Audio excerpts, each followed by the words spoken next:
Louvado seja nosso Senhor Jesus Cristo. Assim seja louvado. Pessoal, e hoje a gente está com as nossas duas convidadas especiais, a Lidiane e a Micaele. Acertei? Micaela. Desculpa, pessoal. A Lidiane e a Micaela. E aí, como é que vocês estão nesse domingão? Eu estou bem, graças a Deus, vindo da comunidade, né, lá no Gama. Então, estamos bem. Estou bem também, graças a Deus, né? A gente está vindo lá da comunidade, a gente estava em formação. Eu queria saber como que vocês entraram nessa caminhada da igreja, como que vocês são desde nova, foi família, como que vocês se envolveram nesse trabalho de caridade.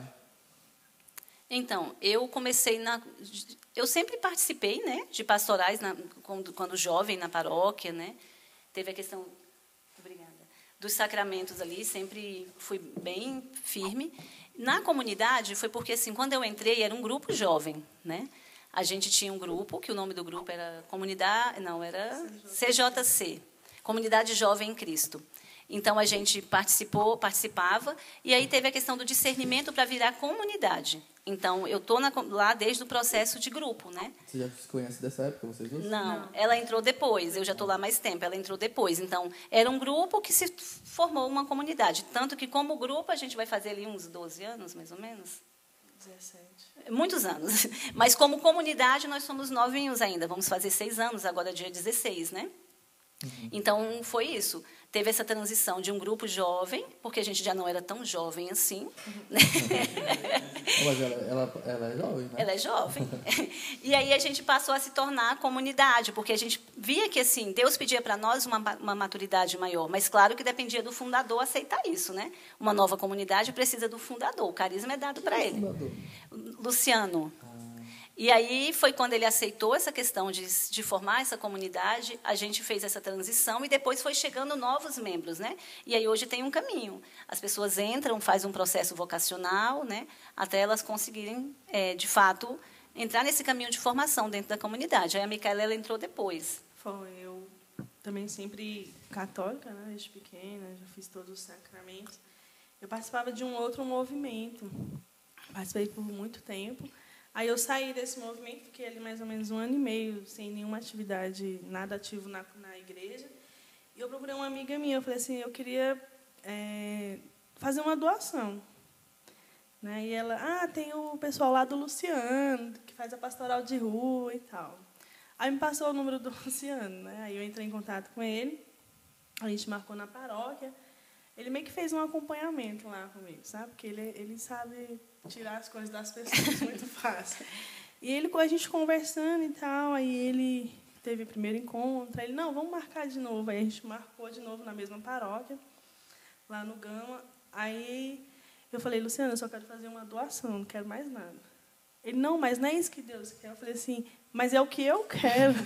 Eu não quero o que Deus quer, eu quero saber o que eu quero. O que eu quero é só fazer uma doação. Aí, no entanto, eu nem lembro se ele recebeu a doação. Eu nem lembro. Aí eu sei que ele me convidou para um retiro de carnaval, bem diferente daquilo que era a minha rotina, da forma que eu rezava, era assim, bem diferente. E eu fui, no entanto, até me esqueceram, Lidiane me esqueceu. Eu esqueci a Micaela. Me esqueceu no dia do retiro. Eu fiquei de buscá-la e esqueci, depois de um tempo que eu lembrei, a menina, eu vou buscar. Sorte que a casa de retiro é lá perto de casa. E eu fui, aí eu fui para o retiro, aí eu cheguei, eu falei, meu Deus. Se assustou? Era bem adolescente o retiro. Eu não sou tão adolescente, né? Mas era bem adolescente, eu olhava assim, meu Deus, o que o Senhor quer de mim, né? Eu sempre ouvia no meu coração essa questão do novo, e eu nunca sabia o que era.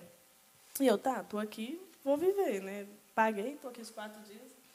E logo em seguida ele já me chamou para o retiro, primeiro ou foi o segundo retiro vocacional da comunidade. Então, assim, eu caí de paraquedas lá e lá fiquei.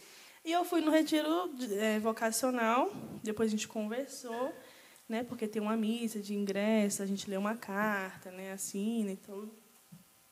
Aí a gente tem que escrever uma carta também pedindo para ingressar na comunidade. E eu falei, rapaz, eu estou aqui, Deus botou um novo no meu coração, eu vou. E escrevi minha carta, fui aceita, estou lá até hoje.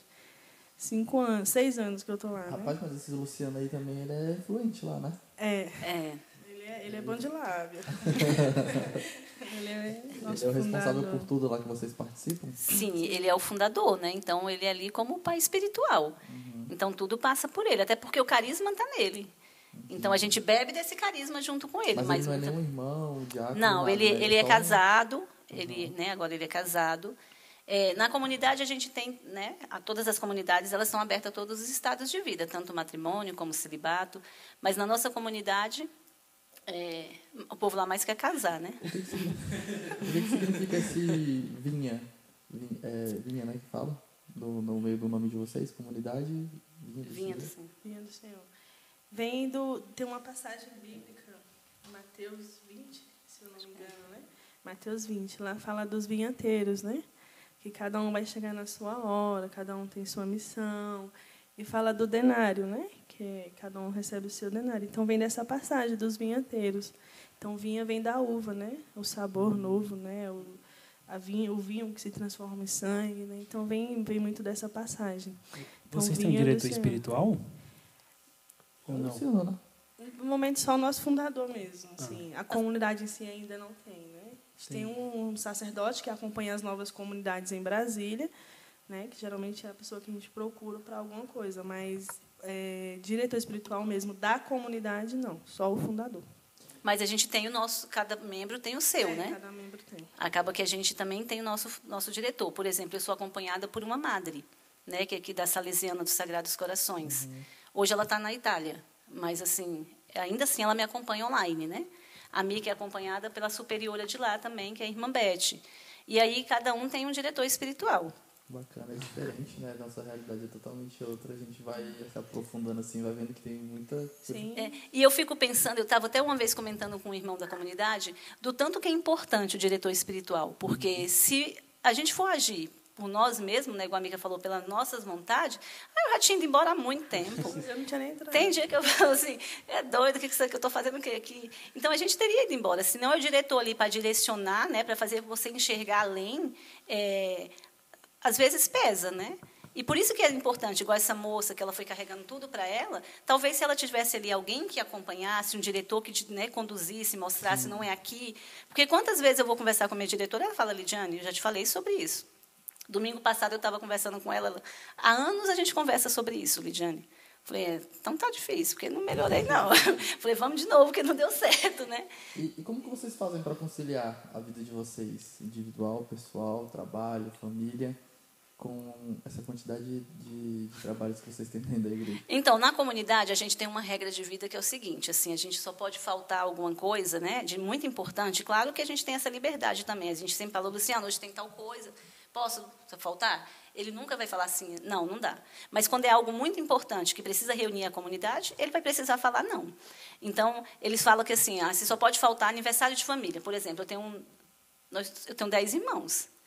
Se eu fosse faltar todo aniversário dos meus irmãos, eu não ia, né? Então, ele sempre fala, só pode faltar aniversário de pai e mãe, né? Que vai faltar a comunidade para ir. Aí já seria um problema para mim, porque eu não tenho mais nem pai nem mãe, então eu não vou faltar nunca. Mas aí a gente tenta nessa questão, assim, de ir acordando, né? Depende do que vai... hoje é uma formação, dá para eu faltar e depois eu, né, vou ouvir essa formação? Não é um problema. Mas a gente tem muito certo que assim foi uma escolha de vida, é uma doação que eu fiz para Deus, né? Então a minha família hoje ela entende que muitas coisas eu não vou. É como se vocês fossem umas irmãs mesmo, né? Eu sou mais irmã que ela, porque ela quer casar, eu sou celibatária, né? Então para mim ainda pesa um pouco mais, porque assim eu me doei totalmente para Jesus, então não tem porquê. Então a minha família hoje ela entende muito.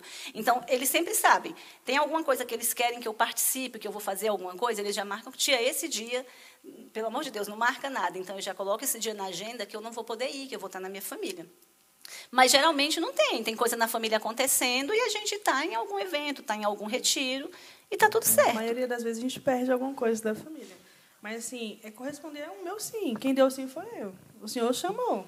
Eu correspondi. Tem que ter responsabilidade, sim, né? Sim. E quando a gente vai dentro de um carisma, a gente tenta ser moldado naquele carisma. Então, quanto mais a gente está, mais a gente vai entendendo a vontade de Deus na nossa vida, né?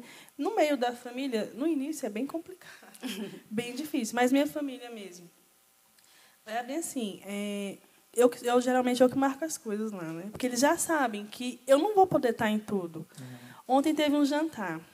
Eu falei, eu só posso depois da comunidade. Então, o jantar foi marcado para 9 horas da noite. Então, eu estava lá. 8h30 eu já estava lá, entendeu? Que, né, então, assim, eles hoje conseguem fazer isso. Teve o Arraiá da Família que a gente sempre faz. A gente sempre faz numa outra cidade, né? Que a gente tem uma casa no Corumbá. Aí, gente, eu posso dia tal. Aí eu vou lá no meu fundador. Antes eu falo com ele. Eu falo, Luciano, tal dia você pode me liberar? Que o pessoal lá de casa quer fazer o Arraiá. Aí ele, não, tranquilo. Você só escuta depois, né? Aí eu já marco o pessoal, dia 17. Aí todo mundo já consegue já entrar nessa minha realidade. Eles sabem que se eles marcassem ontem, eu já não iria. Eu já falei, dia 24 eu não posso dia 17. Aí eles já vão, eles que geralmente têm esse... Mas, assim, eles aprendem, né, a ser compreensivo, porque no começo não é não. No começo é assim, eu que não quero entrar nessa igreja, que larga a família... Nossa, mas está ficando muito bitolada. Ah, mas foi beata. É assim que começa, né? Acho que na família de todo mundo, virou beato, né? Só quer estar na igreja. No começo é sempre assim. Mas depois que eles também, a gente faz com que eles também participem um pouco ali da comunidade, eles vão entendendo. Por exemplo, a gente faz o Natal dos Pobres ali no setor comercial sul, junto com a população de rua. Então, geralmente é um final de semana antes do Natal, um sábado. Eu já levei minhas irmãs, então elas chegaram lá às 7 horas da manhã, elas saíram de lá meia-noite. Vocês fazem uma ceia? A gente faz café da manhã, almoço, lanche e à noite a ceia. E durante o dia ali tem corte de cabelo, a gente entrega roupa. E aí, assim, a gente chega, eles estão todos bagunçados. À noite eles já estão com o cabelo cortado, todo arrumado. E a gente monta uma ceia mesmo, aquela ceia que a gente faria na nossa casa. A gente coloca as mesas, forra as mesas, né?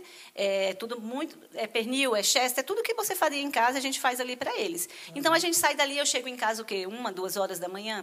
Minha irmã ficou até meia-noite. No outro dia, ela não conseguia. Ela falava, Deus me livre. Então, eles vão entendendo que a gente não está ali na igreja, mas vai para a igreja porque não quer estar com a família. Não. A gente está ali também cuidando de alguém que não tem quem cuida, né? Eu tenho anotado para fazer isso aí um dia. Eu tenho muita vontade de passar. Só que eu quero passar o Natal mesmo. Dia 24 para o dia 25. Lá com eles, assim, a gente organiza da mesma forma que vocês organizam. E questão de jovens? E juventude, como é que dentro da comunidade de vocês é ativa? Vocês trabalham com a pretensão de trazer jovens ou vocês deixam acontecer mesmo conforme as pessoas forem sendo chamadas, despertadas para esse dom, para essa vocação que vocês têm? Não, a gente tem alguns jovens na comunidade, né? Tem alguns jovens, mas assim, hoje a gente percebe que até para fazer retiro, que antigamente eu lembro retiro de carnaval, você tinha que fazer lista de espera. Hoje você tem que sair pescando o jovem no laço mesmo, assim, vamos ali, porque convite, né? Porque eles não querem, né? Então, assim, tem alguns que se aproximam, mas aí percebe que é uma coisa mais, né, muito mais madura, porque ele tem um processo de formação. Então, hoje a gente estava lá a manhã inteira em formação, era pregação. Então, o jovem ele não quer muito isso, mas a gente tenta. E por isso que tem essa questão da escolinha. É com esse objetivo que a gente consiga... Pega essas pessoas ainda quando criança, né, vai formando essa mentalidade dela, para lá na frente ela conseguir se aproximar mais de Deus. Porque a gente vê criança que não tem esse contato com Deus, né? Criança que não sabe. Eu sou cristão, eu não sei. Eu não sabe rezar um Pai Nosso, não sabe rezar uma Ave Maria. Criança que não respeita o pai, que não respeita a mãe. Então, muitas vezes, a gente vai fazer esse papel ali, né? E eu sempre sou pedagoga, né? Então, acaba que eu sempre eu consigo com mais firmeza com esses meninos. Tem um menino na escolinha mesmo que não tinha condições. O professor falava, ele não ouvia. Um dia eu saí, eu falei, não, pelo amor de Deus. Eu pensei que ele nunca mais ia olhar para mim. E muito pelo contrário.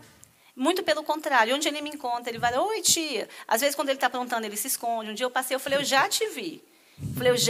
Eu falei, tu vai para casa, né? Então, acaba que eles respeitam. Mas é com esse objetivo, é com que a gente, através do futebol, a gente consiga apresentar Deus para essas pessoas, né? Para mais lá na frente, eles terem essa sede de busca também. Se eu quisesse entrar hoje, quantas formações eu precisaria passar? Não, aí você passa por um período de 9 meses na comunidade, né, que é o caminho vocacional que é feito. A gente entende como uma gestação, são 9 meses ali, né? Então, é durante esse período de 9 meses.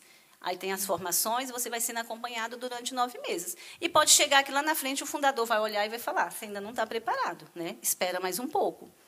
É ele que decide. É ele que decide, porque é ele que vai acompanhar, né? Tem esse processo ali a gente ajuda, às vezes, ali com alguma formação, mas é ele que vai fazer esse processo de estar ali, de entender. Se a pessoa quer participar de uma comunidade, mas ela não consegue participar, ela não consegue estar ali, ela não consegue entender que ela tem que ter uma vida fraterna, porque a gente não se ama na comunidade toda hora. Não é todo dia que eu estou amiga da amiga.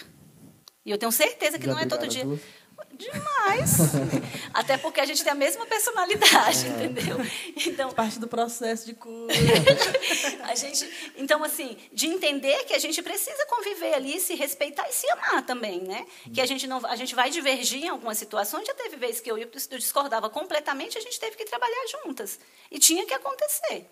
Então, quando você percebe que a pessoa não está disposta a viver essa vida fraterna, né? Ah, mas eu sou assim, eu quero assim, não é desse jeito, né? Aí é quando ele talvez vai falar, não, espera mais um pouco, porque ainda não entendeu o caminho.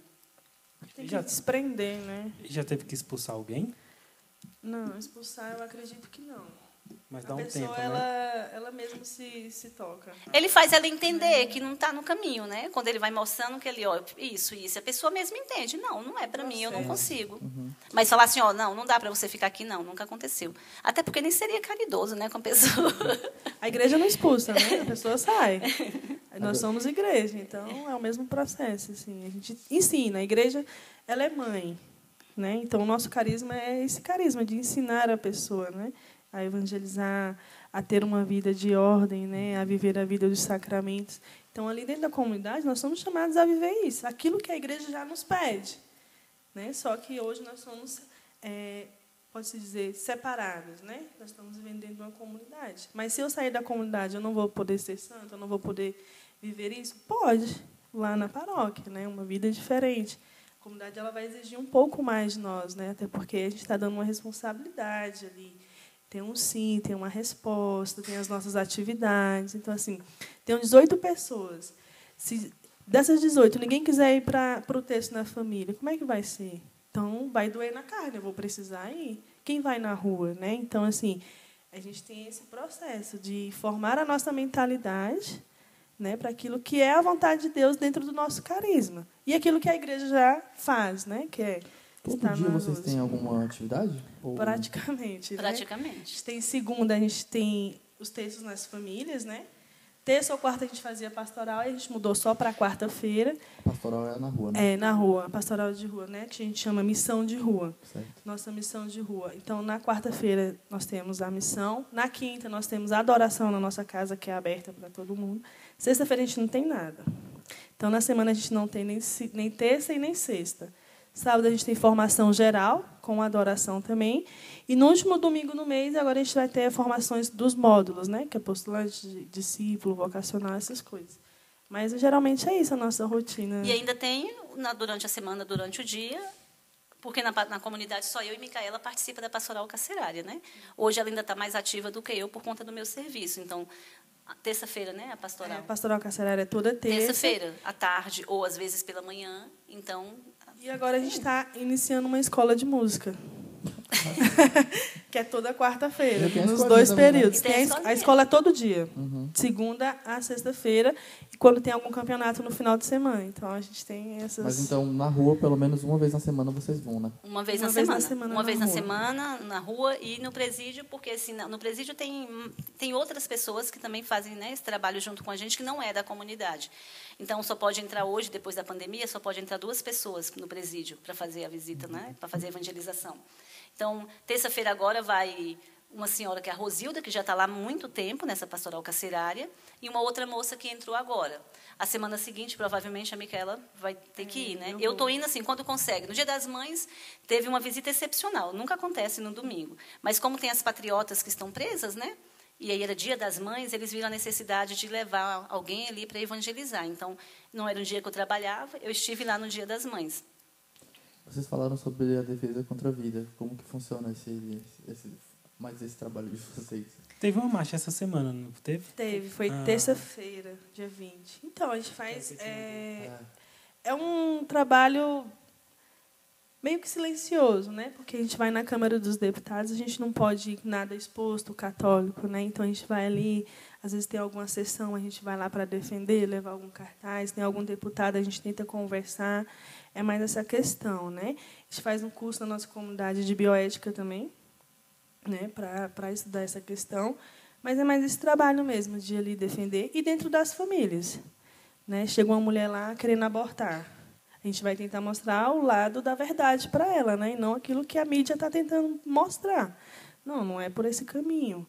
A gente sempre vai preservar as duas vidas, né? A mãe e a criança. Então, a gente tem esse trabalho também dentro das famílias, né? Na rua também a gente encontra muita mulher grávida, muito. Então, a gente tenta fazer um acompanhamento com essas mulheres, né? Mostrar também um caminho para que ela saia da rua.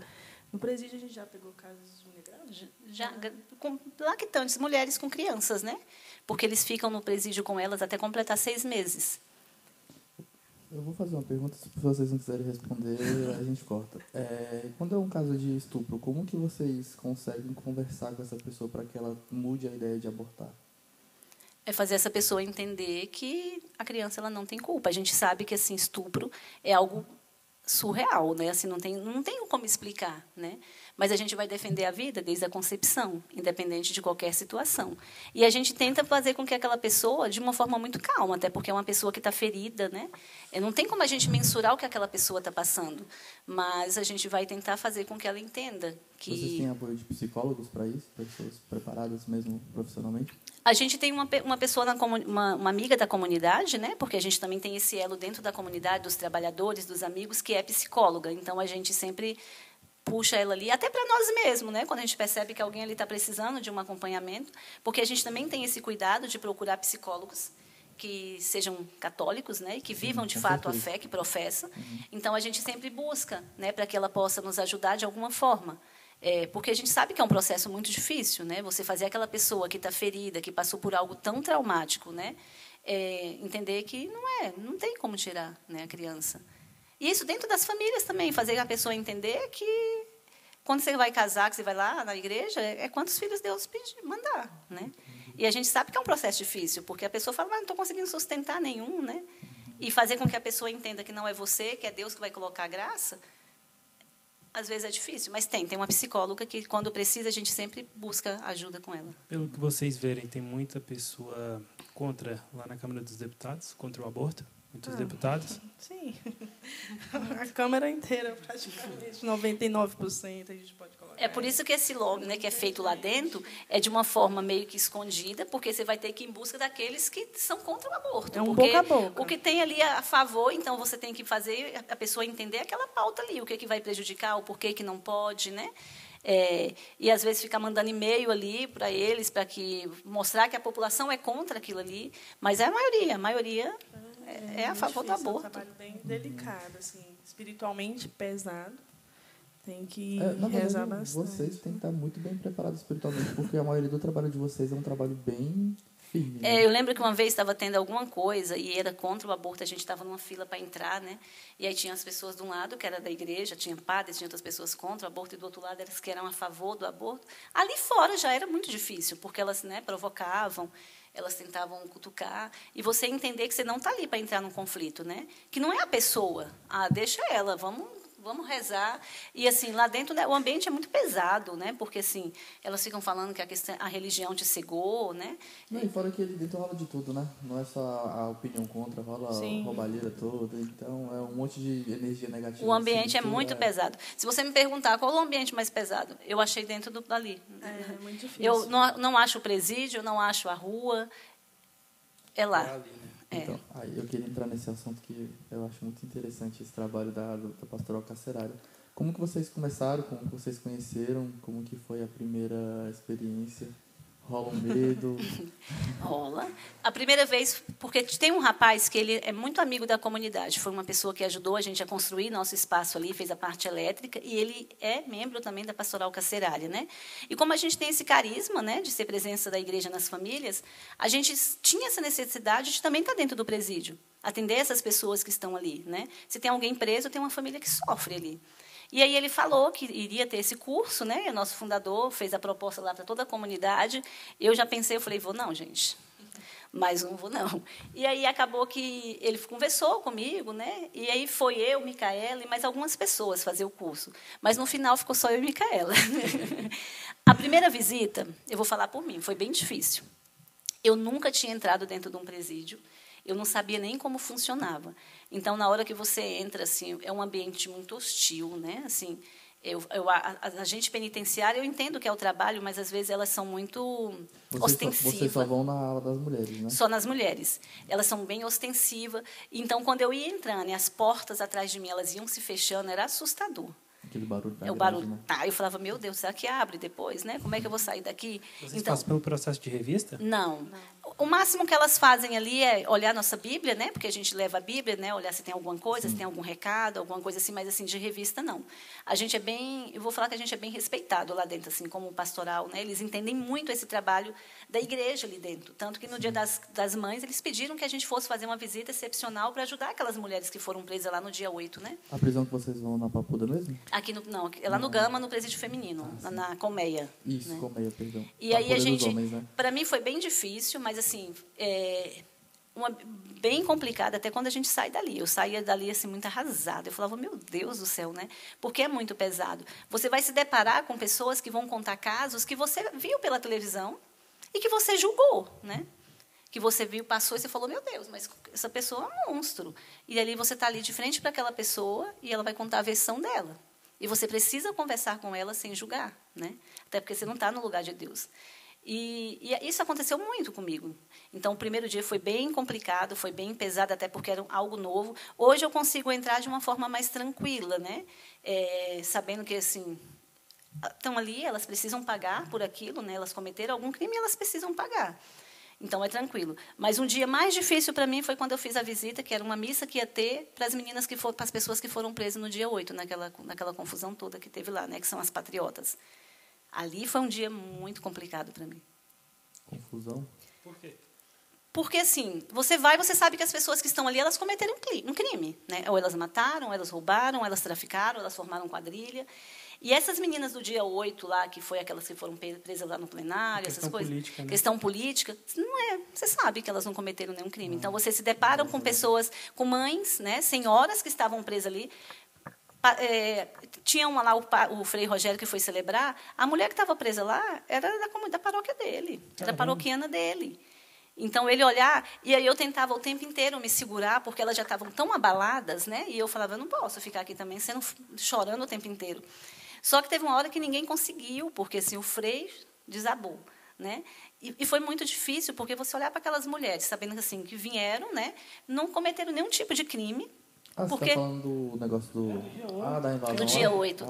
Elas nem estavam nessa invasão, muitas delas estavam lá há meses, lá na porta lá no acampamento, né? E aí você vê que elas estavam presas, né? E que foram liberadas outras presas que tinham cometido crimes para dar vaga para essas pessoas. Uhum. Então, quando você ia conversar com elas estavam preocupadas. Como é que a gente está sendo vista lá fora? Como é que a igreja está nos apoiando, né? E você perceber, são pessoas de outros estados, né? Que não está, talvez para mim foi surreal. Foi o dia mais difícil dentro do presídio. A abordagem com eles, como é que funciona? Você falou que na rua você às vezes puxa a orelha. Lá também você tem essa Puxo. Até porque eu me deparo com muita gente da rua, né? Eu lembro que um dia a gente estava lá fazendo... Porque antes da pandemia, a gente entrava de fato ali dentro. Assim, tinha uma sala bem grande e a gente dava umas catequeses. Né? Então, tinha essa sala e aí as presas eram levadas para lá, se elas quisessem, né? Então, assim, eram 30 pessoas, 30 mulheres. Elas ficavam lá esperando, a gente entrava e a gente tinha um tema para tratar com elas, né?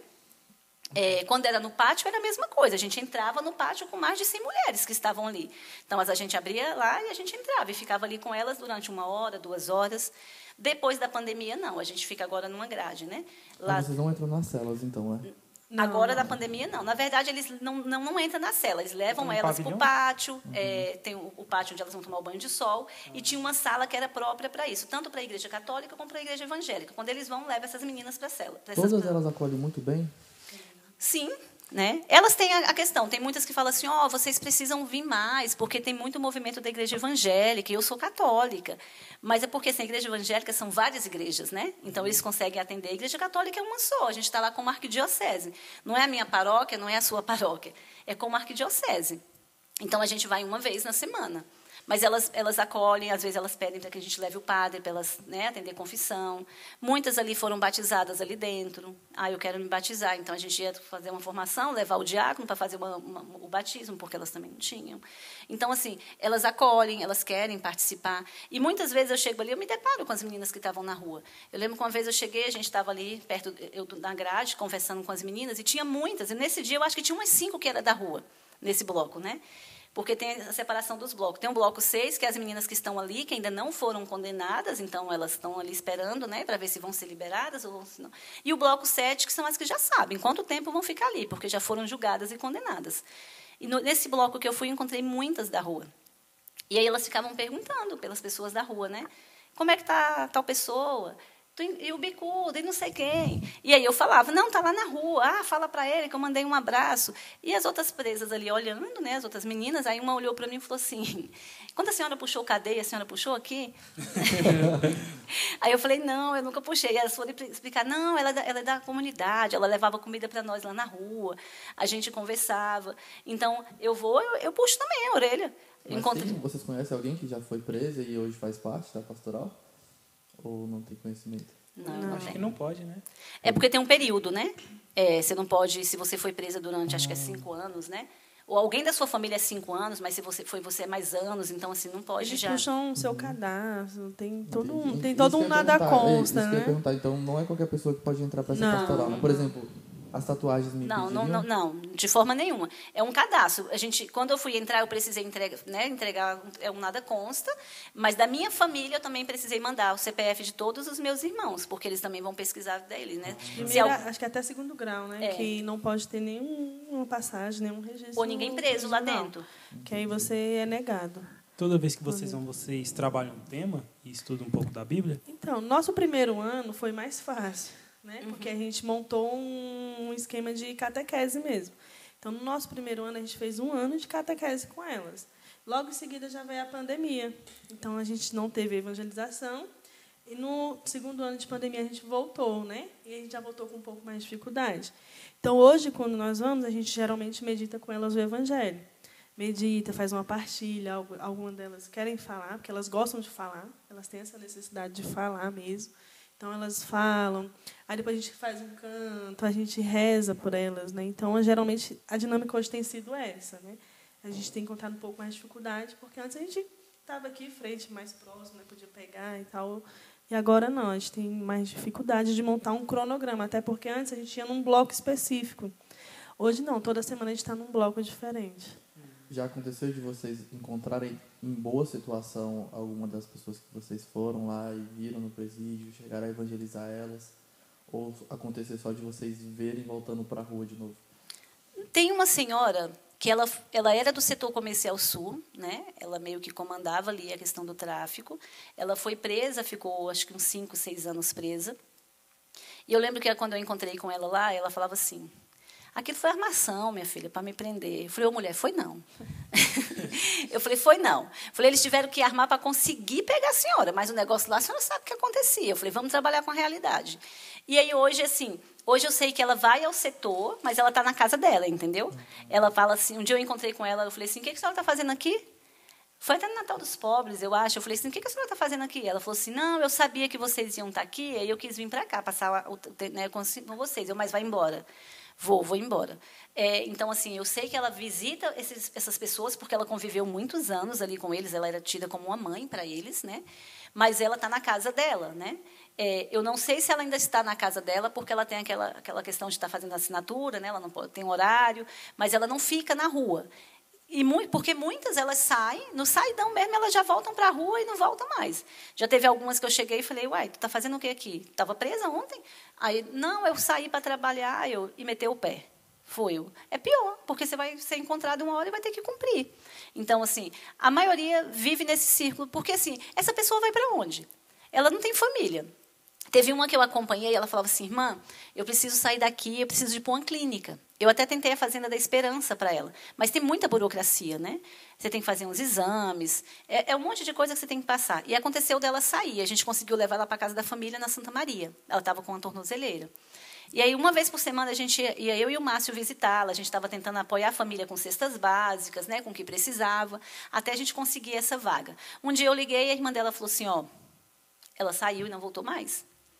E eu encontrei com ela na rua, ela falou para mim, ela falou assim, eu não aguentava mais ser humilhada na casa da minha irmã. E estava demorando muito. Então, assim, ela saiu e foi para onde? Ela foi para a rua. O que ela vai encontrar na rua? Eu acredito que ela já está presa de novo, porque, assim, quando ela saiu de lá, já era a 7ª vez que ela passava pelo presídio. E eu falava, tu vai passar mais uma vez, tu vai viver a tua vida assim. Mas não tem, às vezes não tem o suporte. Precisa ter uma casa, precisa egressos, entendeu? Que essa pessoa saia dali, ela tenha para onde ir e comece esse processo. Mas quando eu e Micaela fomos fazer o curso, eu lembro que tinha um rapaz que ele passou pela Papuda, ele falou que passou por todas, quando era menor, por todos os abrigos, né? Passou pela Papuda, e hoje não. Hoje ele faz esse trabalho, né? Já tem muito tempo que ele saiu, ele está trabalhando, ele tem uma filha. Então, assim, quando você percebe que um conseguiu se recuperar, você percebe que vale a pena, né? Como que é o curso que vocês fazem? Vários dias? É um dia só? Só um dia. É um dia inteiro, né? Um dia inteiro. Agora acho que está sendo um final de semana, né? Mas geralmente era um dia inteiro. Era lá na paróquia Nossa Senhora das Mercês mesmo. O pessoal mais antigo que dava esse curso, né? Tem um advogado, ele fala das leis, todo o processo, como entrar no presídio, né? Como se comportar lá dentro, as histórias, né? Mas geralmente é um dia inteiro ou um final de semana de curso. E como que é para entrar, para poder se comportar? Tem algum procedimento? Isso, específico? Não, é porque assim, o que eles pedem é que a gente não fique lá tentando investigar a pessoa, né? Que não é nosso trabalho. Por que você está aqui? O que tu cometeu? Que a gente esteja ali para amar aquela pessoa, né? Para falar de Deus, mas que você não fique questionando, perguntando. Mas se ele quiser abrir, muitas vezes eles querem conversar, eles querem falar. Não precisa perguntar, muitas vezes eles falam por que eles estão ali. Então, é mais nessa questão mesmo, de você levar Jesus para essa pessoa, e não você ficar ali. Porque, assim, o que acontece? Na pastoral carcerária, às vezes acontece muita gente que faz o curso por curiosidade. Sim. De querer saber como é lá dentro, né? Eu queria ir, conhecer lá dentro, mas não fica, né? Porque acaba que, assim, não é um ambiente bacana, gente. É assustador. Às vezes você entra e fala, meu Deus do céu, como é que vive assim? A gente nunca perguntou, né, a história de ninguém. As pessoas chegam e falam. Né? Então, a menina chega lá e fala assim, eu matei, joguei o homem dentro do carro, tranquei e fui presa depois. Mas vocês tomam cuidado também com aquela questão de não trazer expectativa para a pessoa, dela sair logo, para ela não ficar... Sim. A gente tem que falar a verdade, né? Ó, você matou um cara e jogou ele dentro do carro. Você acha que você vai sair? Não vai, você vai pegar uma pena. Você vai ter que pagar por essa pena, porque você sabe que errou. A gente tenta levar a conscientização para ela. Ó, você errou. Trabalhar o arrependimento. Sim, também, né? a gente fala muito dessa questão do perdão, né? Ó, você tem que perdoar primeiro a si mesmo, que é o primeiro passo, né? E depois vem todo o processo, né? Porque assim, aquela pessoa ela tem uma história. Ninguém faz nada por acaso. Né? Não é justificar o erro dela em si, mas ela tem um processo histórico, né? A menina chegou na gente e falou: ó, eu matei um cara. Tá bom. Aí eu botei ele dentro do porta-mala. Tá bom. Aí, como é que é lá na sua casa? Não tenho pai, não tenho mãe, moro com a minha avó, mas não tem aquela afinidade com a avó. Ela matou, foi ela e mais 2 pessoas, as outras 2 pessoas eram menor de idade, então ela que assumiu o crime. A pessoa menor de idade fez uma promessa para ela de ir lá no presídio visitar, ela não foi. Então, assim, já gerou nem outra... podia, que era menor.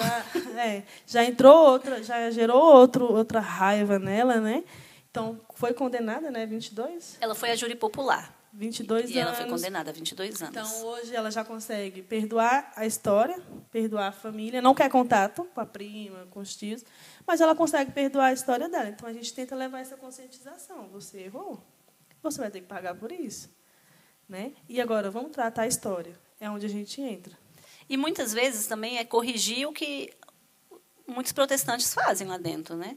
É de falar assim, ó, Deus falou para mim que você vai sair daqui, que você vai ser absolvida.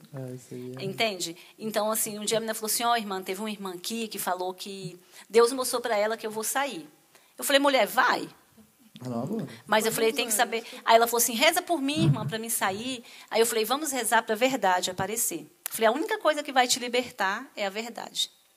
Falei, porque às vezes não adianta você sair daqui. Eu falei, essa moça mesmo que conversou com a Micaela, uma vez eu fui Eu lembro que quando a gente fazia catequese, e eu fui falar sobre o perdão.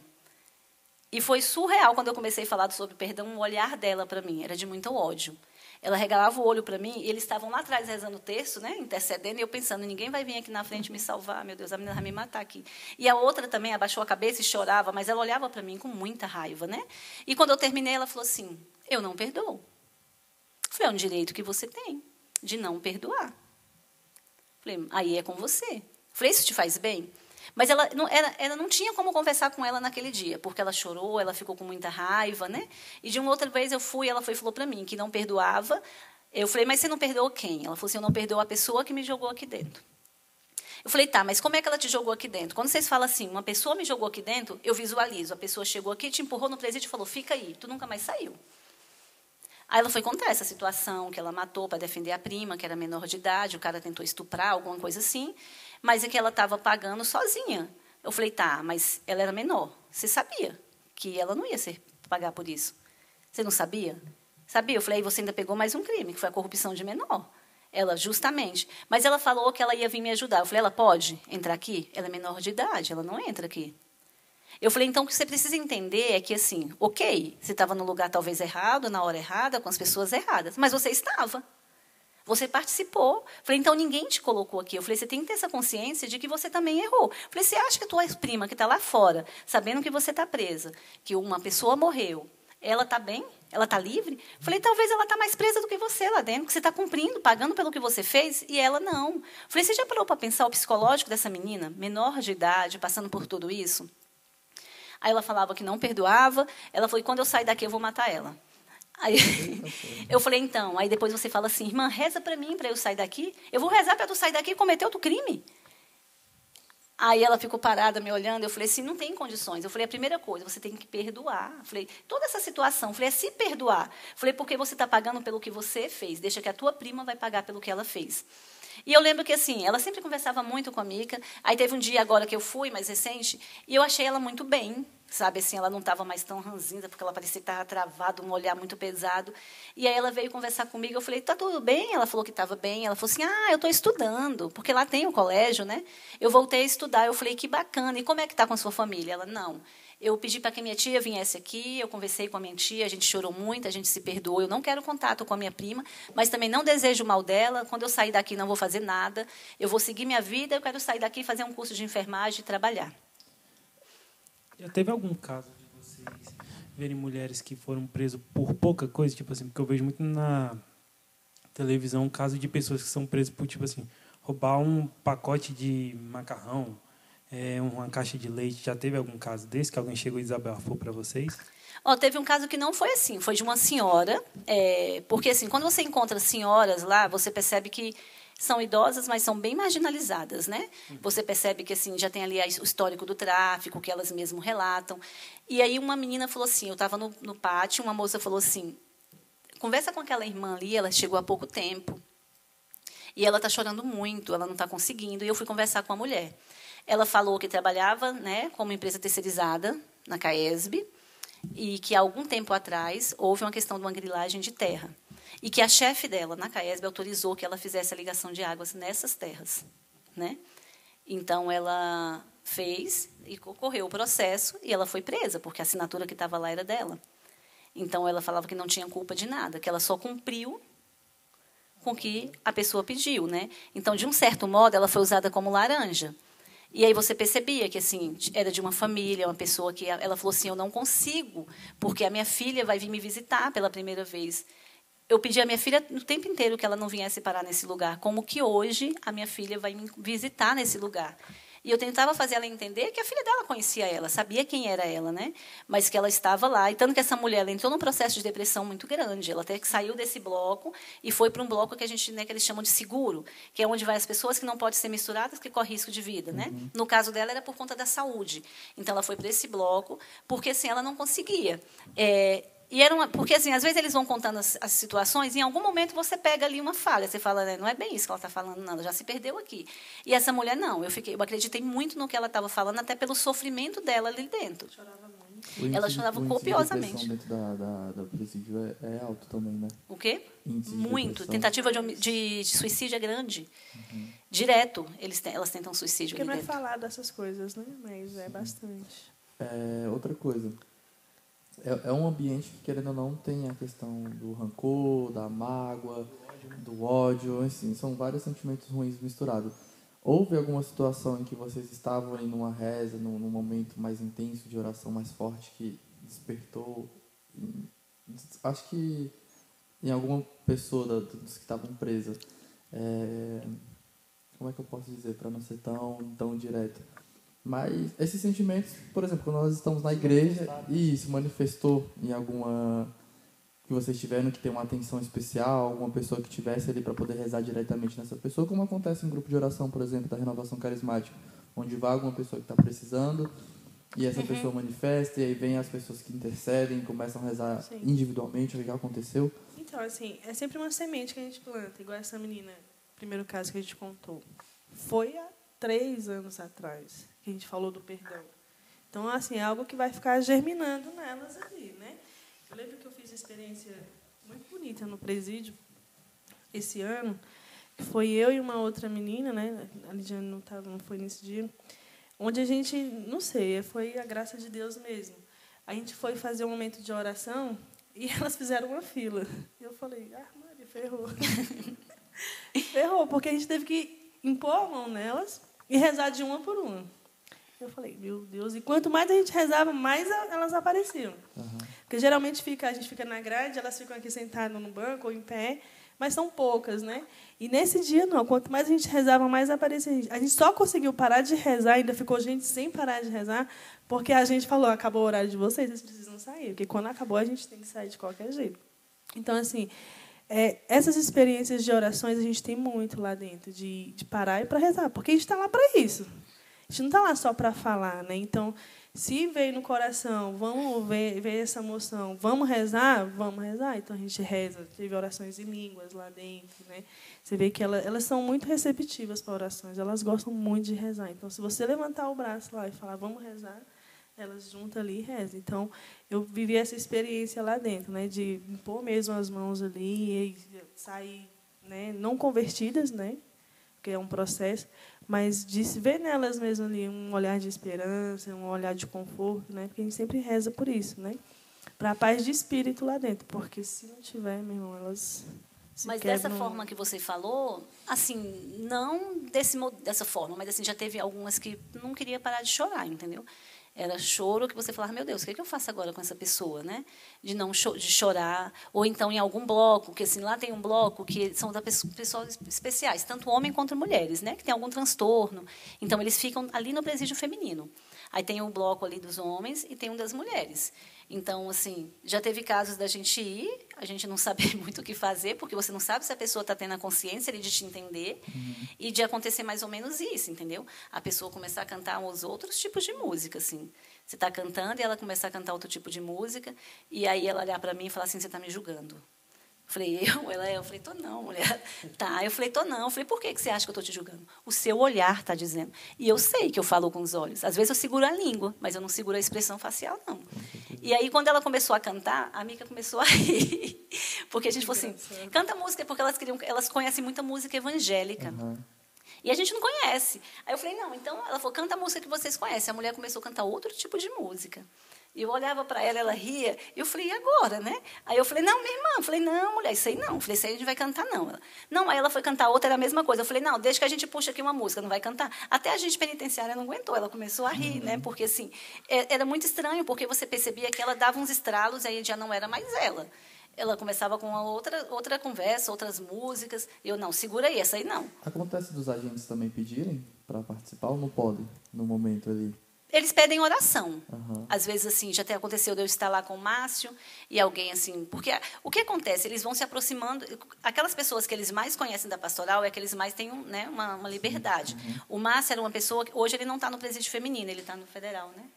fazendo visita lá no Federal, na Polícia Federal. E aí ele tinha já mais um vínculo com ela. E uma falou assim, eu quero parar de fumar, eu queria que você fizesse uma oração por mim. A gente foi fazer a oração por ela, né?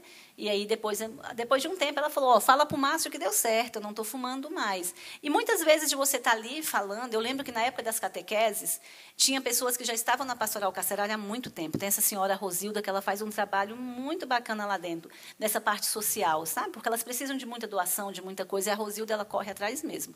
A Tita. Mas eu lembro que a gente ia dar as catequeses, e a gente saía dali, e as pessoas que estavam ali junto com a gente, fazendo aquela visita, falaram, eu não sabia que a igreja funcionava assim. Eu não sabia que era assim. Uma vez eu lembro que uma moça perguntou para mim assim, me explica por que tanta Nossa Senhora? E eu fui explicar, né, que era uma única Nossa Senhora, que tinha a questão dos lugares, das aparições. Aí uma levantou a mão e falou assim, e Santa Rita? Aí eu falei, então, mas é santa, não é Nossa Senhora, né?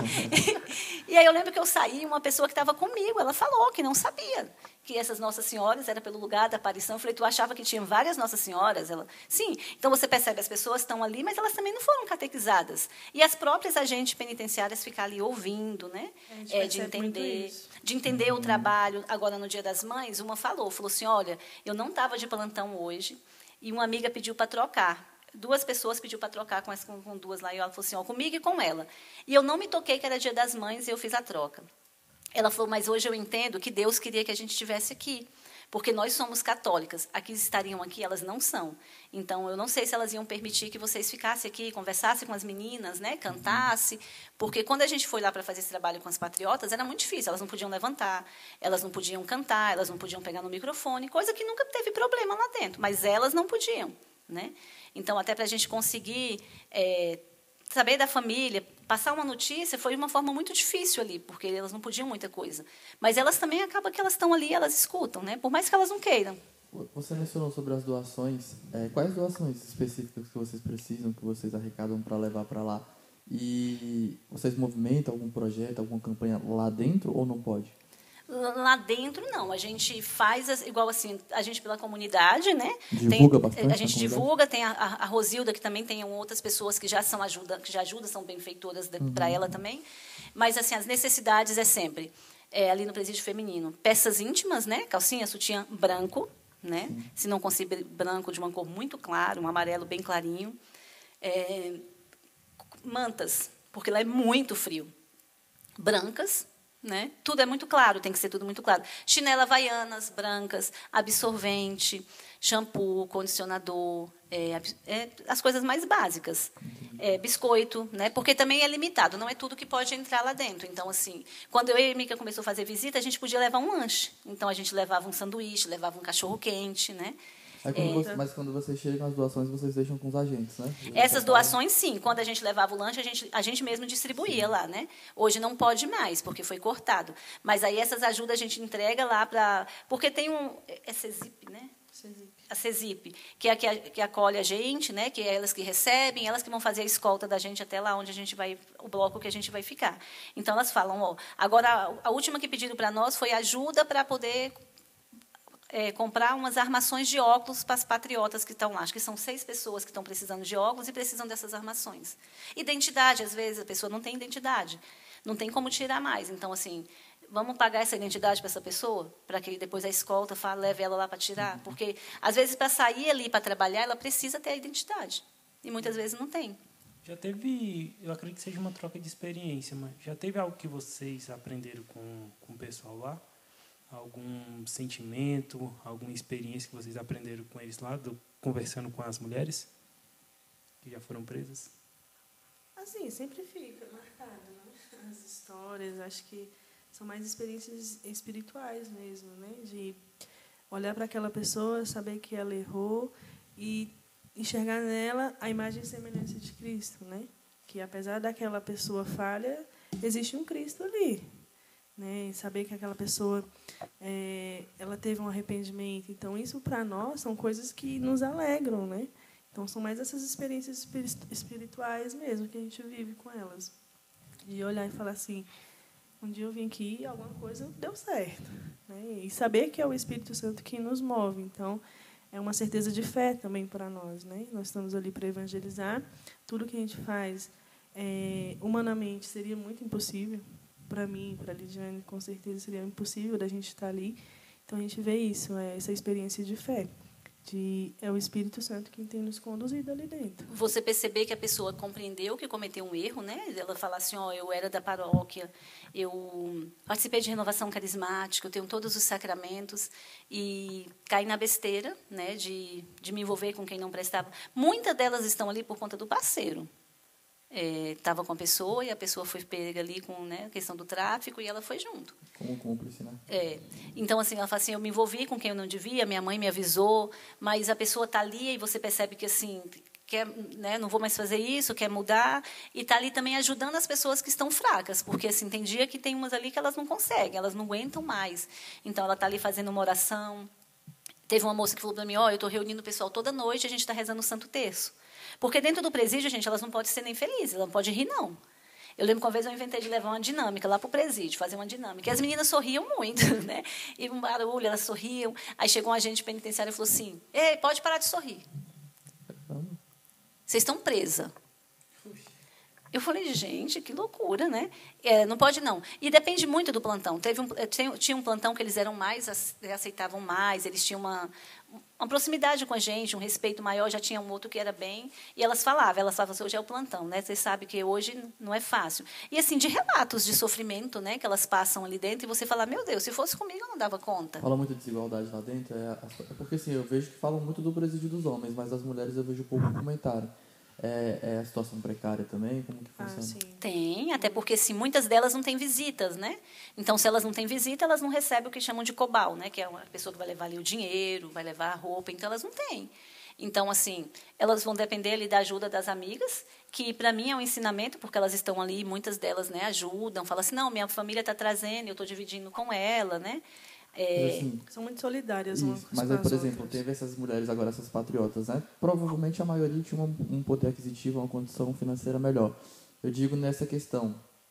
Todo mundo igual. Todo mundo igual, não. Ou não misturam para o lado uns que tem não. ou não. Tanto que essas patriotas, elas também estão no seguro, né? Elas não ficaram misturadas, eles tiveram esse cuidado. Então, assim, elas estão numa parte do seguro, onde ela não mistura com esse pessoal. E, assim, ali elas o tempo inteiro se ajudam. Eu lembro que a primeira vez que eu fui estava muito difícil, mas agora no Dia das Mães foi um dia muito complicado, porque, assim, todas as mães, né, acreditaram que por ser Dia das Mães, ele ia liberar, porque ele está liberando com o benefício da tornozeleira. E aí, quando elas se deram conta que era Dia das Mães e elas estavam ali dentro, então tinha uma que ela não conseguia. A menina falou assim, o tempo inteiro ela esteve aqui ajudando a gente. Ela era a que estava mais forte, a que falava, não, a gente vai passar, porque Deus sabe do nosso coração. Mas naquele dia ela desabou. Então você percebia que toda hora vinha alguém, né, tentando acalmar, falava, vamos tentar por esse lado.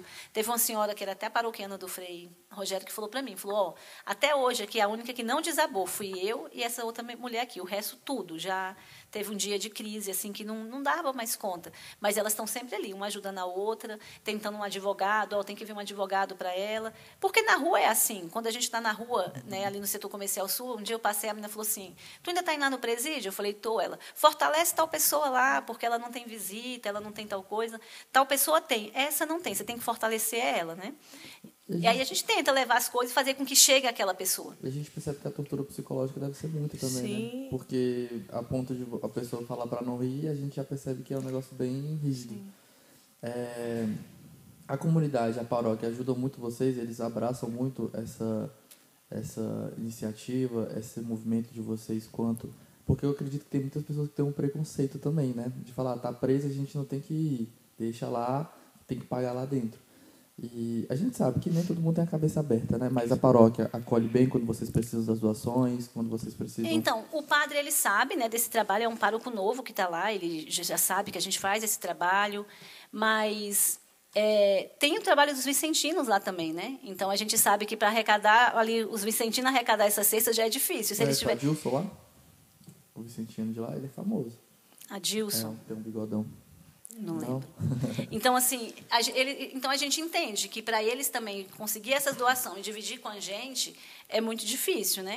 Então, ele sabe do trabalho, ele entende o trabalho, às vezes a gente conversa, né, sobre isso, mas acaba que a comunidade a gente consegue por outros meios, né, as doações. A gente nem tenta incluir a paróquia porque a gente sabe que tem essa dificuldade ali dos vicentinos. Às vezes a gente percebe ali que eles não estão conseguindo montar a cesta. Então, não tem como a gente também falar, a gente está precisando de tal coisa. Mas tem as pessoas que frequentam a paróquia, que conhecem, né, ali a comunidade, que, de alguma forma, elas nos ajudam. Fora, então, né? É mais por tem fora. Uma rede de apoio, né, na nossa comunidade. A gente tem um grupo de amigos, né? A gente tem o nosso Instagram, então a gente tenta movimentar. CM Vinha do Senhor. Então, a gente tenta movimentar por essas redes, né? Para justamente não deixar o peso na comunidade. Por exemplo, artigos religiosos, se elas pedem uma Bíblia, um texto, vocês podem levar? Podemos. Só que assim, tem que ser com capa maleável, né? Não pode ter zip, então é aquela Bíblia, tem aquele plásticozinho, a gente tira, pode ter só aquela capinha, o texto tem que ser de plástico. Aí tem algumas restrições assim do que a gente vai levar. Um livro? Pode levar um livro, né? Eu já levei alguns livros, até assim de fé mesmo, porque o que acontece? Entra muito livro espírita, né? E eu lembro que uma vez a gente foi entregar uns livros, no meio dos livros que nós estávamos levando, eu identifiquei que tinha vários espíritas. E aí eu fui tirando e separando, né? Falei, não, vamos entregar aqui, a gente está aqui como igreja, vamos entregar o que a igreja ensina. Então, tem muito dessas questões assim, que elas podem receber. Essas meninas, as patriotas, quando eu fui lá a primeira vez, elas estavam... foi muito difícil, porque assim, o terço delas, elas fizeram com a camiseta. Elas pegaram uma camiseta de algodão, elas arrancaram ali a malha e fizeram as bolinhas. Então, elas rezavam aquela conta ali do terço, elas fizeram um terço. Ou então elas fizeram ele completo e ali a cruz era o isopor da marmita. Elas fizeram uma cruz e enrolaram com fio dental. Caramba. Era o que elas tinham ali para rezar. E todas elas estavam com esse texto. Então, já impactou muito. Foi muito impactante quando eu falei, meu Deus, não tem um texto. E a Bíblia, ela falou assim, a gente está com poucas bíblicas e algumas são evangélicas, né? E aí foi quando a gente fez a campanha para que mandasse texto para elas e Bíblia para todas elas. Eu lembro que quando eu cheguei lá, porque lá no presídio tem uma capela, que vai acabar, né? Sim. Mas tinha uma capela. Então, eu vi que tinha muitas Bíblias ali abaixo do ambão. Aí eu falei para o menino, eu vou entregar essas Bíblias aqui, elas estão aqui paradas. E eu entreguei, e depois a gente fez uma campanha, né, de papel higiênico, porque elas precisam muito, campanha de papel higiênico, de tudo que precisava. E aí eu pedi para a moça lá da CESIP, falei, faz essa Bíblia chegar até elas, os textos. Eu sei que assim, não tem como elas fazerem a separação. Isso vai para as patriotas, isso não vai, né, vai para as outras presas, não. Mas que pelo menos chegassem até elas, que não tinha, porque as outras a gente já sempre estava ali entregando. E ela falou assim, não, eu vou tentar fazer com que chegue até elas, né? É o pessoal que traça a rota de vocês lá dentro, né? Não é vocês que definem. É eles que falam.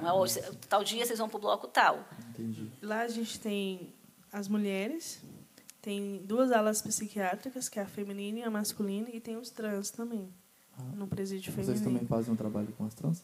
A gente faz. Quando vai para o bloco, sim, né? Já foi lá? Já foi lá? Já, fui uma vez. Que aí a menina falou assim, eles estão precisando de calcinha. Eu falei, mulher... Falei, vamos com calma. Eu falei, a gente vai primeiro conseguir calcinha para as mulheres que precisam de calcinha. Depois a gente consegue. Ela, Lidiane, mas tem que conseguir. Eu falei, primeiro para as meninas. Né?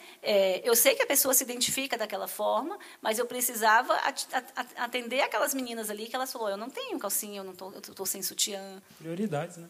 Sim. E, no entanto, elas ficam numa ala separada também das meninas, não ficam juntas, né? Porque, assim, querendo ou não, tem um lado masculino ali presente. E a qualquer hora ele pode se manifestar, então elas ficam numa Mas eles também recebem bem a gente, assim, sim, sabe? Você percebe que assim tem sede de oração, e quando eles vão rezar, eles rezam com muita... É muito interessante, sim, assim, com muito fervor, sabe? O Pai Nosso mesmo, eles começam a honra, a glória, eles falam bem alto, parece militar, assim, porque eles falam da família também, né? Então, assim, eles também aceitam. Eles, em relação aos trans, vocês percebem que a maioria dos crimes assim que levam eles para lá seriam o quê? Então, tráfico? Vem muito tráfico, né? A questão da droga, a questão da prostituição também. Né? Muito se prostitui. E você percebe que ali dentro, às vezes, é questão familiar mesmo. Eu lembro que um dia eu conversando com uma menina jovem, muito bonita, só que eu olhava para ela e a outra que estava ao lado dela, elas se pareciam muito. Falei, vocês são parentes? Ela falou assim, é minha mãe. Caramba. Aí eu falei, como é estar presa com a mãe? Ela falou assim, é difícil, a gente até teve que mudar de cela, porque eu comprava as brigas dela, ela comprava a minha, então, para melhorar. Aí ela falou assim, a minha irmã saiu daqui a semana passada com o benefício da tornozeleira. Ela falou que ela ia sair na semana seguinte, porque ela tinha sido presa por tráfico e formação de quadrilha. A formação de quadrilha já tinha caído, eles não conseguiram comprovar. Aí ela falou assim, a semana que vem eu vou sair também com a tornozeleira. A mãe dela ia ficar porque já era reincidente, então, né? eram as 2 filhas e a mãe. E aí ela me mostrou lá atrás, tinha uma mulher lavando uma grade, ela falou, aquela mulher lá atrás é minha tia. Então, ali você percebeu que, assim, a formação de quadrilha era a família, entendeu? Era a própria família. A família não influencia com essa questão estrutural, é muito...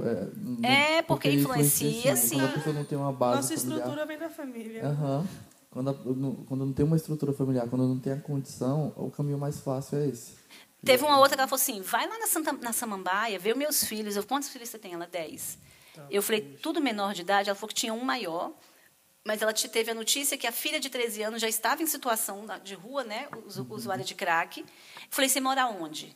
Porque eu ia. Mas ela não sabia, me dava interesse. Ela falava assim, é perto da barraca tal. Eu falei, mulher, eu não conheço Samambaia, eu não consigo chegar nessa barraca. Eu falei, sua mãe, por que sua mãe não pode te ajudar? Ela, porque minha mãe também está aqui, está no bloco 7. A mãe dela já tinha sido julgada e condenada. Uma semana seguinte, eu fui no bloco 7 e encontrei com a mãe dela, porque elas se pareciam muito.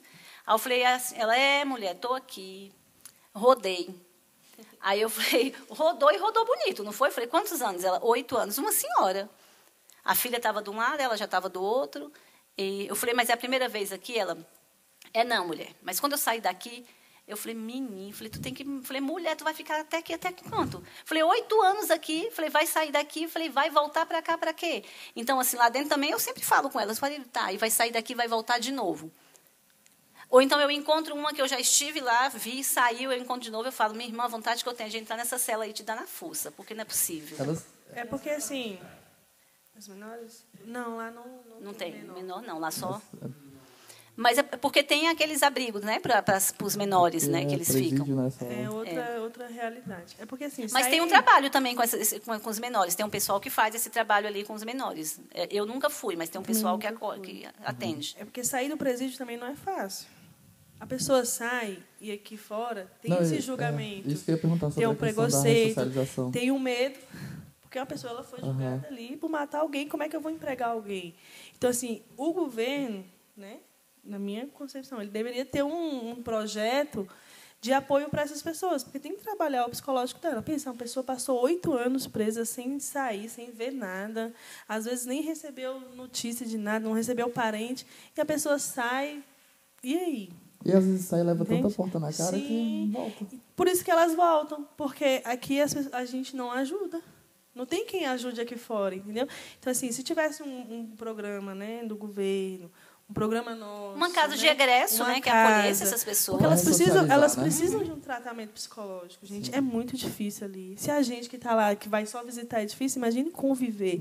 A alimentação lá é muito difícil. E outra, se às vezes você bota a pessoa lá dentro da cadeia para poder trabalhar, mesmo que saia e volte para estudar, para ler, aqui fora tinha que continuar esse trabalho. Sim. Porque se ela fizer só lá dentro, aqui fora ela já esquece. Então, aqui ninguém quer empregar alguém que é presidiário. Quem é que vai botar? Confiar? Não existe isso. Então, teria que ter um trabalho, né, psicológico ali com elas, né, uma assistência à família, porque também muitas vão para o tráfico para ajudar a família, né, e quando acaba, vai lá, a família toda está no presídio. Já aconteceu de alguma que saiu de lá, se ele da região de vocês continuarem acompanhando fora do presídio? Não, no meu caso foi essa que estava na Santa Maria e a gente tentou, né, até porque ela estava com a tornozeleira, mas também depois ela foi para a rua e, assim, pessoa em rua, ele não tem um lugar fixo, né?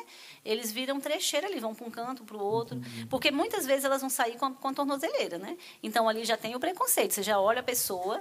Esses dias eu lembro que eu cheguei no setor, tinha um rapaz, eu já tinha anos que eu não via ele ali, eu falei, estava viajando. Aí ele falou, eu falei, ficou 5 anos viajando, não foi? Foi para o exterior. Ele estava com a tornozeleira, eu sabia onde ele estava. Aí ele começou a rir. Eu falei, saiu bipado. Que isso? Bipado, estava com a tornozeleira. Aí ele fica apitando, né? Aí eu falei, tu não fica esperto, não. Eu falei, tu for para longe, esse negócio aí começa a apitar. Eu falei, eles vêm na tua cola. Aí ele falou, eu já me levaram essa semana. Eu fiquei 2 dias preso. Aí a pessoa está ali. Quem vai dar emprego para essa pessoa? Ali com a tornozeleira. É muito difícil. Quem vai olhar para aquela pessoa com bons olhos, né? Ou, às vezes, sentar ali e conversar. E, às vezes, é difícil conversar. Esse mesmo, ele era chato, toda hora ele tinha uma conversa. Ele falava assim para as meninas, ajoelha aqui para mim falar com você. Falei, tu é Deus? Por que elas vão ajoelhar aqui para você? Falei, oxe, conversa feia. Aí ele falava, uma hora você vai ajoelhar para mim. Você vai ajoelhar. Porque, assim, você vê que psicologicamente já não está legal a pessoa. Ficou tanto tempo ali no presídio. Gente, se no presídio feminino você vê que acontece todo tipo de coisa, imagine no masculino. Não, com certeza. Né? Imagine no masculino. Eu lembro que uma vez, no presídio feminino, uma menina falou assim, irmã, reza por mim. Aí eu falei, reza. Ela falou assim, eu queria que você rezasse para eu largar o lesbianismo. E eu não entendi, né? Falei, tá, vamos fazer a oração. E aí depois ela começou a chorar, ela falou para mim, ela falou assim, eu não queria fazer isso. Eu falei, por que você faz? Ela falou, porque eu tenho que fazer. E aí eu entendi que a pessoa que estava à frente ali, né, que comandava ali aquele bloco, ela era obrigada. Não era que ela era lésbica, é porque ela tinha que ter essa relação para ela poder se dar bem ali naquele bloco, né? Ainda tem essa questão, que as pessoas, elas às vezes precisam passar por isso, né? É um trabalho muito forte, né? Vocês têm que estar muito bem preparados com a fé de vocês, com a oração. Sim. E, nossa, eu tenho muita vontade, mas agora... Já não quero mais, não é a intenção. E está precisando, viu? Ali no presídio feminino, então, é que precisa mesmo. Nós somos poucas ali. E agora eu não estou conseguindo, né, ir com as meninas. Então, tem a Micaela, a Rosilda, a Joana, a Tita e uma moça que entrou agora, a Kelly. São poucas. Então, assim, precisa ali, né, de mais agente, mais pessoas que vão ali para evangelizar. Tem algum santo que é meio que padroeiro, que vocês consideram como patrono dessa caminhada dentro da carcerária? Então, nós da comunidade, eu não sei se a pastoral carcerária tem, né? Eu nunca parei também para pensar, mas assim, nós na comunidade, nós temos São Maximiliano, Maria Kolbe, né? Bacana. Meninas, eu acho que é isso, né? A gente conversou bastante, acho que a gente aprendeu muito sobre... Eu tinha muito interesse, desde quando a gente começou esse projeto aqui, que foi 2 anos, 1 ano, a gente sempre falou sobre trazer alguém que fosse... Só que a gente não... Para vocês verem como é que é um pouco escondido o trabalho, a gente não tinha conhecimento de quem fosse. Já pesquisei na internet, eu tinha tirado até um print de algo que tinha na internet, não sei se é o de vocês. Aí eu acabei nem conseguindo entrar em contato e porventura a gente conseguiu a Aline também, tudo por providência também. Sim. E aí ela passou o contato de vocês. Mas eu queria agradecer a participação de vocês, essa conversa foi muito produtiva, acho que a gente aprendeu muito, quem vai ouvir também com certeza vai conhecer bastante. Espero que vocês consigam novos membros, mais pessoas para continuar com essa caminhada de vocês, que a gente precisa renovar também, né? Você pode ser um voluntário. Você pode ser um voluntário, lá sentir como é que é.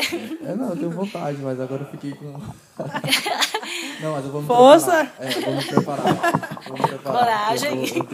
Eu tenho vontade, sim, de fazer uma visita para ver como é que seria a primeira experiência. E eu acho que tudo aconteceria por meio dessa primeira visita. Mas eu queria agradecer a participação de vocês. Espero que vocês tenham gostado. Vou passar a palavra para o Matheus também. Eu aprendi muito com essa nossa conversa, que vocês são bastante persistentes, né? E vocês não desistem. Eu achei muito bonito isso, porque vocês se alimentam na fé para levar a esperança para o próximo, né? E eu achei muito interessante. Sorridentes, né? Eu achei muito interessante e muito, muito bom o nosso papo. Vocês gostaram? Sim, foi muito bom, né? Até porque assim, é um trabalho árduo, mas é gratificante, né? É você saber que você está levando Jesus para aquelas pessoas, né? Pessoas que às vezes estão ali e que as pessoas desistiram, não quer mais falar de Deus para elas porque acham que não tem mais esperança. Um dia desse, um menino do meu serviço falou no presídio, nos doidão lá que já fizeram de tudo errado. Falei, sim. Esse preconceito que eu tô falando, sabe? Eu falei assim, sim, porque Deus, ele é misericordioso. Eu falei, ele não me perdoa, não te perdoa? Eu falei, tu é perfeito? Ele, não, então pronto. Porque as pessoas têm essa visão, né? Eu só mato alguém quando eu tiro a vida, mas quando eu acabo com a vida do outro ali na fofoca, eu não lembro. Vocês acham que hoje vocês estariam preparadas para perdoar se acontecesse alguma coisa que alguma pessoa daquelas fizeram com alguém aqui fora? Se vocês fossem da família de alguém que sofreu o que alguma pessoa lá dentro fez, vocês estariam preparadas para perdoar hoje? Eu acho que é um pouco difícil falar isso, até porque é coisa de momento ali, né? O que o outro vai fazer para alguém próximo a mim, né? Não daria para dizer, eu vou perdoar, até porque é um processo o perdão, né? Não vou matar aqui, vou te perdoar. Não, é um processo de entender o que aconteceu, né? Não dá para dizer assim, eu vou perdoar, perdoou. Não. A gente está nesse processo também de aprendendo, né? De aprender. Até porque a gente precisa entender que o perdão não é eu esquecer, né? Sim. O perdão é o saber lidar com aquela situação sem desejar o mal do outro, né? Sem ficar lembrando daquilo em sofrimento. Mas, assim, aconteceu. Né? Eu falava muito para elas no presídio, né? Eu falava assim, mas perdoar não é você começar a andar com a pessoa de novo, não. Perdoar é você seguir a sua vida sem ficar presa nisso aí. Eu falei, ficar presa em uma coisa que não tem mais o que fazer. Né? Eu falei, perdoar é você talvez falar assim, eu não quero mais contato, eu não quero estar próximo, mas eu quero que ela seja feliz. E talvez a gente olhar nessa perspectiva, sim, né? De você falar assim, caramba, que essa pessoa seja feliz, não vai ter como voltar atrás e que ela consiga melhorar a vida dela ali, porque senão acaba que quem fica preso sou eu. Eu vou ficar presa ali numa... Né? É a paz interior. Então, assim, é um processo até de entendimento também do que aconteceu, né? Dá para dizer assim, vou perdoar. Vocês acham que as redes sociais ajudam nesse julgamento das pessoas com o pessoal que está preso? Porque quando a gente vê uma notícia publicada, tipo assim, no Instagram, a gente vê nos comentários um monte de gente julgando aquela pessoa. Vocês acham que as redes sociais ajudam nesse julgamento? Acaba que um influencia o outro? Então, a rede social, ela sempre, como todo tipo de mídia, né? Ele sempre vai ter o lado bom e o lado ruim. Depende de quem está ali lendo aquela notícia, né? Depende da espiritualidade da pessoa, né? Hoje, se eu não estivesse dentro de uma comunidade, se eu não fosse católica, se eu não visse os sacramentos, provavelmente eu seria mais uma pessoa que estaria julgando. Então, assim, tudo é um caminho, é um processo. A gente foi preparado muitos anos para isso. A gente não sabia que iria viver isso. Mas o Senhor, Ele já sabia. Então, Ele nos preparou de várias formas. Nos preparou nas famílias, nos preparou na rua. Né? Então, assim, é um processo. Né? Não dá para também sair apontando tudo nas redes sociais. Né? E ser autêntico naquilo que eu falo. Né? Eu tenho que segurar ali também, porque eu sei que vai ter muitas críticas. Né? Dentro de casa tem.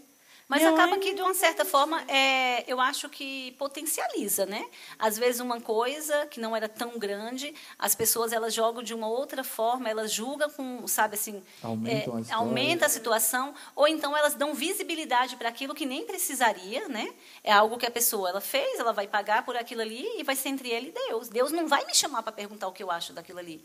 Deus nunca vai me chamar e falar, o que você achou da Micaela esse tempo de comunidade? Não, é entre ela e Deus. Por isso que é pessoal e intransferível. Mas eu acho que potencializa, assim. Aí pessoas para criticar tem todo lugar também. Vocês vão liberar esse vídeo lá a gente critica, né? A gente critica. Do próprio grupo que a gente caminha, às vezes vai ter. A gente critica, a gente olha e fala, gente, eu não faria isso. Vocês vão liberar esse vídeo lá. A gente pode receber mensagens no WhatsApp, no Instagram, no Instagram da comunidade, de coisas negativas. Como é que você tem coragem? Mas e aí? É o meu. A gente pode marcar o Instagram da comunidade quando postar o vídeo? Pode. Arquidiocese de Brasília também, se puder, né? Pastoral Carcerária, pode, tem problema Todos nenhum. eles têm. É porque depois vocês... Eu não a sei Pastoral se Carcerária acho que não tem, não, mas não. a Arquidiocese tem, né? Porque, assim, a gente está aqui como comunidade, mas também a gente está no nome da Arquidiocese, né? A gente até agradece, né? Da Arquidiocese e da Pastoral Carcerária também. Estando com a Arquidiocese, vocês têm contato próximo ali com os bispos? Sim, eles vão na rua. Dom Paulo ele já esteve na rua lá celebrando para nós, né? Ele sabe desse trabalho. Foi no dia da Misericórdia que ele foi? Foi Frei Rogério. Eles podiam fazer uma ponte para a gente, né? Preciso chegar neles. Então, assim, geralmente eles vão, né? Tem até uma missa que a gente vai celebrar, que talvez ele possa ir, né? Ele sabe do nosso trabalho. Assim, quem tem mais o contato é o fundador, né? Ele conhece a nossa comunidade. A gente sabe também que é porque é muita coisa, né? Para ele a gente tenta. Hoje vocês se admiram muito com o trabalho do Papa, porque hoje ele vem fazendo esse trabalho bem próximo com essas pessoas, né? Com os irmãos em rua, com pessoas também que estão presas. E eu acho que, não sei se dos últimos, mas pelo menos dos que eu lembro, é o que está mais tendo um contato próximo com essas pessoas. O que vocês acham hoje? Não, é necessário, né? Até porque é o Papa, né? Então, tudo que ele fala tem um peso muito grande. Então, ele fazer com que as pessoas entendam que, apesar dali a pessoa ter cometido um erro, ela é um filho de Deus e que a gente precisa estender a mão e viver, de fato, ali o Evangelho, porque fala no Evangelho, na palavra de Deus, né? Estive preso e fosse me visitar. Então, ele incentivar, né? Enfatizar isso Claro que é muito importante, né? Eu acho que as paróquias, os padres, eles precisariam mais também fazer com que os jovens eles vão até a rua, que eles vejam essas pessoas, né? Para vivenciar aquilo ali. A pessoa que foi para a droga, a pessoa que teve outro caminho, onde é que ela está, né? É aqui que você quer estar também? Então, assim, de sair um pouco ali da paróquia e colocar a mão na massa ali. Mais ativa dentro da igreja. Porque assim, isso não é um carisma nosso, não. Isso é um carisma da igreja. A gente está fazendo, mas ir atrás do pobre, né? Ali é um carisma da igreja. Então, assim, não é nosso. As pessoas falam assim, a gente pensa em fazer pastoral. Tem algum problema? Meu filho, você tem que ir, porque esse é um carisma da igreja, né? É o que Jesus pede. Entender que não é algo do Papa, não é algo do sacerdote, mas é de todo batizado. Todo aquele que é chamado ao batismo, todo aquele que recebeu o batismo, ele tem esse anúncio de ir e anunciar, né? De evangelizar a toda criatura, né? Isso a própria palavra já nos diz. Então, nós precisamos nos conscientizar disso. Eu sou igreja, eu sou batizada, então eu preciso ir. É uma missão nossa. Está na nossa identidade isso, né? Deus nos deu essa missão. Então, é se conscientizar mesmo e quando o Papa fala, né, de ser essa igreja em saída, é que a gente saia da paróquia, a gente vai evangelizar. Sim. Não falar o que eu acho, o que eu penso e o que eu queria que acontecesse, como a igreja fosse. Não, é o que a igreja pede. Né? Porque quando eu fujo disso, eu não estou evangelizando. É verdade. Porque a igreja é bem clara. Ela está ali na palavra, está ali no magistério, está ali na tradição. A gente que está complicando, a igreja está ali, gente. A gente só precisa seguir, né?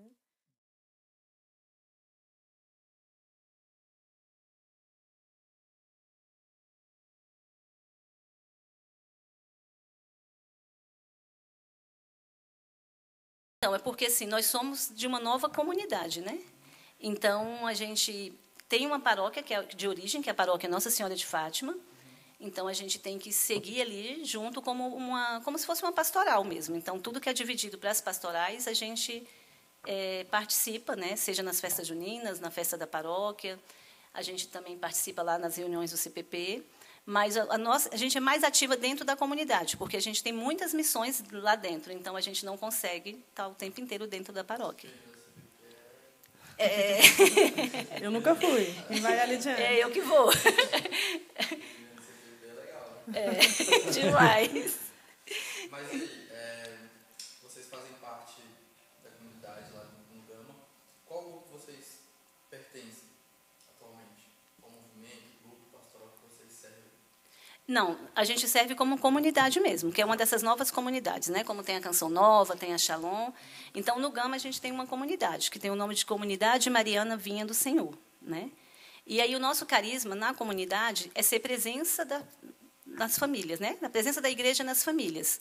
Então, a gente é mais ativo ali dentro, por conta das nossas missões. A gente tem alguns apostolados, que é com a população de rua, tem na pastoral carcerária e também tem os terços nas famílias.